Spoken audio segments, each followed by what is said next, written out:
আজি মই গৈ আছোঁ কোকৰাঝাৰ জিলাৰ চন্দ্ৰপাৰাত সৌদ অসম সত্তৰ ছাত্ৰ সন্থাৰ মিটিঙলৈ আৰু আপোনালোকক ভালদৰে দেখাম ভিডিঅ'টো শেষলৈ চাই থাকক।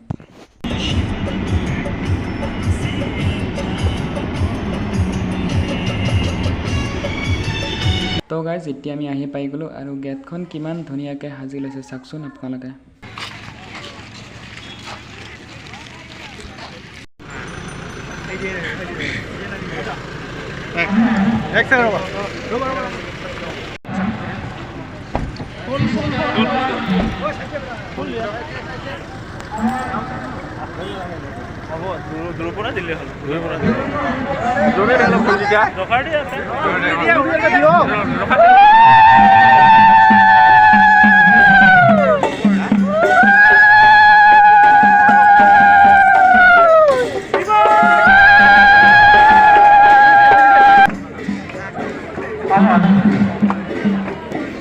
টকা যি চাওক এতিয়া দীপান্বিতা বাইদেউৰ লগত চবেই চেলফি লৈ আছে।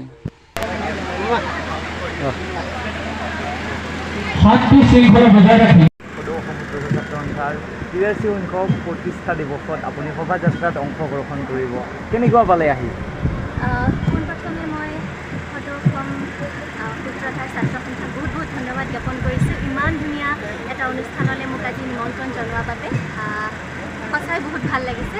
আগতেও কোকৰাঝাৰলৈ আহিছোঁ, কিন্তু আজি অকণমান এটা বেলেগ ৰূপত আহিছোঁ আৰু ইমান ধুনীয়াকৈ সকলোৱে মৰম আদৰ দিছে। অহাৰ লগে লগে সঁচাই বহুত ভাল লাগিছে। আপুনি সূত্ৰধৰ সমাজত আহিলে, সূত্ৰধৰ সমাজত আহি আপুনি কেনেকুৱা ধৰণে সঁহাৰি পালে সূত্ৰধৰ সমাজৰ পৰা? বহুত ধুনীয়া, বহুত ভাল লাগিলে আহি। ইতিমধ্যে ক'লোৱে মই বহুত বেছি মৰম দিছে আৰু অহাৰ লগে লগে ইমান ধুনীয়াকৈ আদৰিছে। সঁচাকৈ বহুত ভাল লাগিছে, মোৰ একদম মন প্ৰাণ উৎফুল্লিত হৈ উঠিছে। সকলোকে বহুত ধন্যবাদ আৰু কৰ্মকৰ্তাসকলক বিশেষকৈ বহুত ধন্যবাদ আৰু লগতে আপোনালোকক বহুত ধন্যবাদ। আপুনি ইয়াৰ জৰিয়তে অসমবাসীক কি জনাব বিচাৰে? সকলোৱে ভালে থাকক, সকলোৰে মই আশু আৰু উৎসাহ কামনা কৰিছোঁ আৰু আশা কৰিছোঁ সকলোৱে মোক আগলৈও এনেকৈ মৰম দি যাব। ধন্যবাদ। Thank you.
আৰু বিশেষকৈ এই সাংস্কৃতিক শোভাযাত্ৰাটোত অংশগ্ৰহণ কৰি মোৰ অনুভৱ হ'ল যে যেনেদৰে বিভিন্ন জাতি জনগোষ্ঠীসকলে আহি নিজৰ পৰম্পৰাগত বা সাজ পোছাক বা গহনা গাঁঠৰিৰে তেওঁলোকে নিজৰ ঐতিহ্য পৰম্পৰা সংস্কৃতিক তেওঁলোকে পৰিদৰ্শন কৰিলে, আপোনালোকৰ মাজলৈ পুনৰ আহিম সোনকালে। সকলো ভালে থাকক, ধন্যবাদ। সকলোকে ধন্যবাদ জনাইছোঁ। আমি খন্তেক সময়ৰ পিছতে মুকলি ভাষণ আৰম্ভ কৰিম। আমাৰ ইতিমধ্যে অতিথি আহি পাইছে আৰু অসমৰ মাননীয় মন্ত্ৰী পীযুষ হাজৰিকা ডাঙৰীয়াও আহি আছে। গতিকে আপোনালোকক আজি ধৈৰ্যৰ পৰীক্ষা চাব, ভগৱানেও চাব, সমগ্ৰ অসমবাসীয়ে চাব। গতিকে ধৈৰ্য ধৰি আপোনালোকক বহি থাকিবলৈ বিনম্ৰভাৱে অনুৰোধ জনালোঁ। ধন্যবাদ।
সকলোৰে জনপ্ৰিয়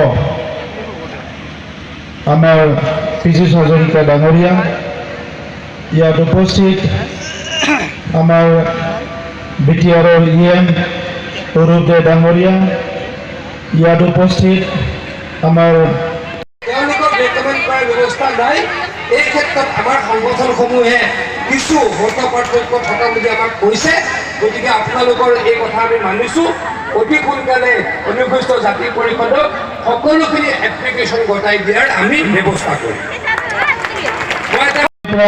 বহুতখিনি আশা কৰি আছে। মই বহুত দীঘলীয়া কথা নকওঁ।